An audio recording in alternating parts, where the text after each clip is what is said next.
For this next part then, we're going to primarily be on Coinbase. I'm already set up in my portfolio, but for those of you that are new, you're going to need to follow this link. I'll provide it in the description below, and set up an account like you would on any other website. You'll probably be prompted to provide a driver's license or some sort of identification. This is because Coinbase has KYC restrictions, know your customer restrictions. It's no different if you were setting up an ISA or an investment account in the UK. Once you've set that up and you're able to access your Coinbase account, click on your portfolio. This will bring up this screen because I'm already on it. Press deposit, press GBP because that's what we want to deposit, and click UK bank transfer. I'm already set up for my UK bank transfer, but you'll have to do this for the first time. And on the next screen, it will show you exactly where you need to send the money. So the sort code, the account name, the account number. Once that's set up, then you can just send money straight from your phone and you won't need to keep getting the bank details. You can save it on your mobile banking app or whatever it is you use to deposit, and you're good to go. So what I'm going to do next is fund my account. So I'm just going to quickly send some money from my phone to my Coinbase account. So you can see now the money's arrived in my account, and you can see here pounds, I've got my balance. So what I now want to do is buy Avalanche. So I'm going to click trade, and this drop down here shows all the markets. If I type in Avax here, you'll notice there's no Avax to GBP pair. So I can't buy Avalanche directly against pounds. So what I found the quickest route is I buy Bitcoin first against pounds. So look for this Bitcoin to GBP.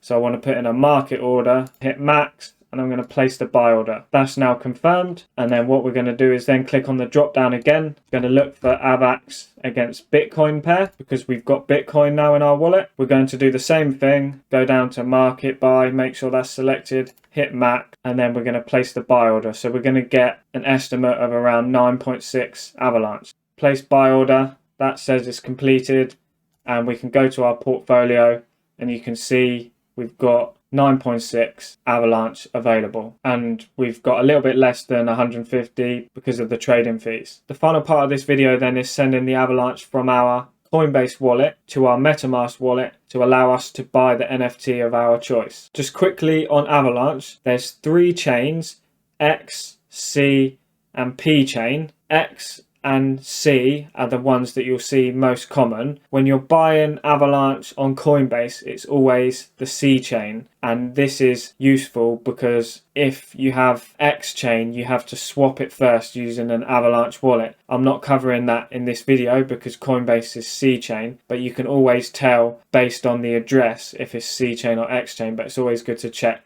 And most importantly, Metamask is always C chain. So we're happy that we've got Avalanche on the C chain in Coinbase. So we're going to send it to our Metamask. What we want to do, click withdraw, click Avalanche. We're sending it to a crypto address.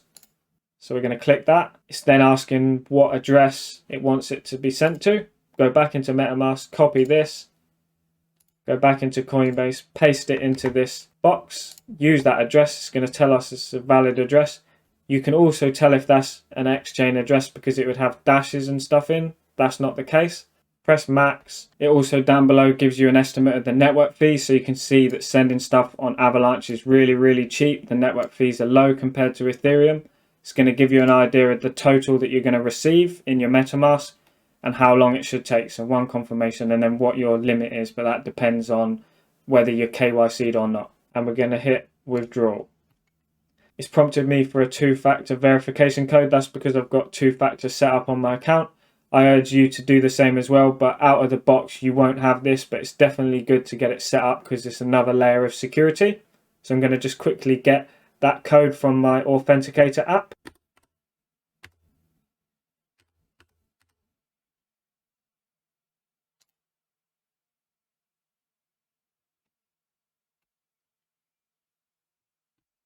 So it's given us the tick to say our withdrawal is started. So we're just going to wait a second for it to appear into our MetaMask. So if we go back over to MetaMask, refresh, and you can see that it's already in there. So it's pretty instant when you're interacting on the Avalanche chain. So we've got our funds in our MetaMask. Now we can go and buy an NFT. This is the exciting part. So we're happy we've got Avalanche in our MetaMask wallet. Now for the exciting part, we're going to buy our first NFT. So the secondary marketplaces you can currently get Avalanche NFTs from are either Kalau, Joepegs, Campfire, or NF Trade. Depending on what NFT you're after, certain marketplaces have more liquidity for that collection.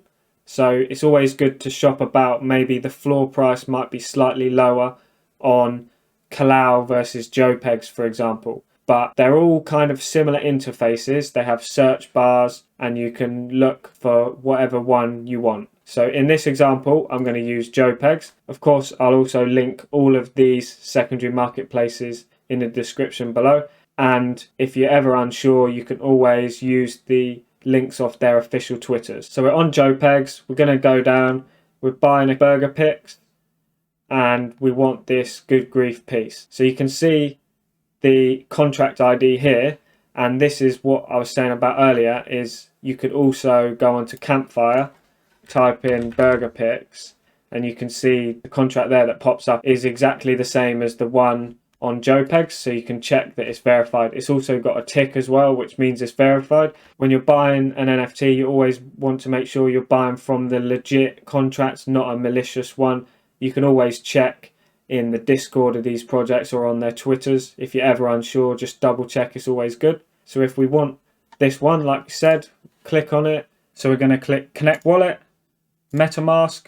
We're going to get this pop-up from Joepegs to say connect with Metamask. Always check the pop-ups that you're getting to ensure that it's not malicious. We're happy it's Joepegs. Going to hit next, connect.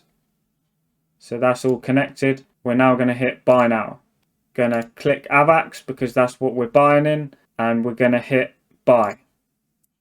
Going to get another pop-up. It's going to show you a summary of the order, the gas fees, and the total amount of Avalanche that it's going to cost you.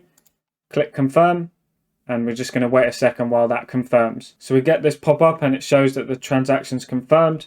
We've got good grief for 7.7, the seller who was listing it, and the transaction ID. So if we close this, hover up in the right hand corner, my profile, and we can now see that we own this Burger Pics NFT. And it's as simple as that, really. Similar interface for all the other marketplaces. I'm not going to show you how to do them all. As long as you've got enough Avalanche and enough to cover the gas fees, you purchase it and then you can view it in your collection. That's everything from me then. I hope this video helped you buy your first Avalanche NFT. We went through how to set up a MetaMask from scratch, how to use Coinbase, deposit from fiat into there, buy Avalanche, and fund your MetaMask to buy your first NFT. If it was useful, let me know in the comments down below. Give it a like, please. Share it with your network. It really does help the YouTube algorithm. Thank you so much for watching. Speak to you soon.